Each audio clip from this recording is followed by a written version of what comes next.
শিলিগুড়িতে অবশেষে মিটল পানীয় জলের সমস্যা। বিকেল থেকে স্বাভাবিক হচ্ছে শিলিগুড়ি পুর নিগম এলাকায় পানীয় জল সরবরাহ। রবিবার সাংবাদিক বৈঠক করে জানালেন মেয়র গৌতম দেব।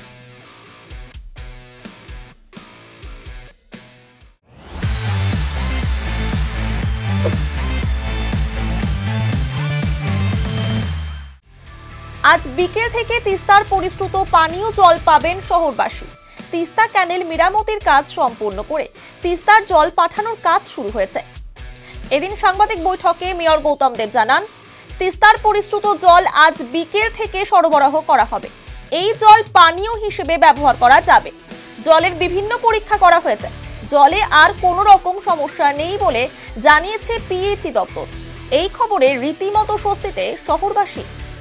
আমরা পেয়েছি এবং ইরিগেশনের সাথে আমরা মিটিং করেছি এবং চিফ ইঞ্জিনিয়ার নর্দার্ন জোন পেয়েছি, তিনি আমাদের যেটা বলেছেন আমি তার সেটা প্রেস মিডিয়ার কাছে বলছি। তিনি কমিশনারকে অ্যাড্রেস করেছেন যে to the commissioner SMC subject regarding restoration of water supply Siliguri water supply scheme.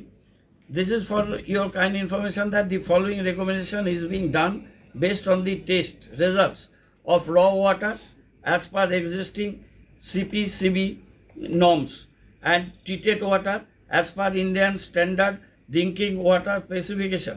Second revision IS 10500 2012. Subsequent upon the restoration of normal flow of Tista river water in the Tista Mahananda link canal and upon the multiple tests conducted on treated water along with rapid field sampling exercise conducted at various locations in command area of the scheme in the morning of 2nd June 2024. The treated water can be declared as fit for human consumption from the evening of 2nd June 2024. এটা এরা দিয়েছেন।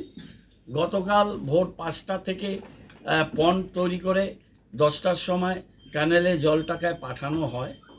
আমরা মহানন্দার যে জল ওখানে যে ছিল ক্যানেলে সেটা আমরা বন্ধ করে ড্রাই করে দিই এবং এই জলটা চার্জ হয় এবং এই জলে একটু হাই ক্লোরিন দিয়ে এরা পাঠিয়েছে।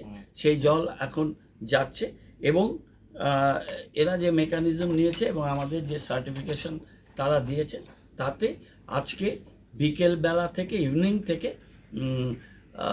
তিস্তার এই জল মানুষ সব কিছু কাজের জন্য, তাদের পানের জন্য, রান্নার কাজের জন্য এবং অন্যান্য কাজের জন্য এই জল তারা ব্যবহার করতে পারবে।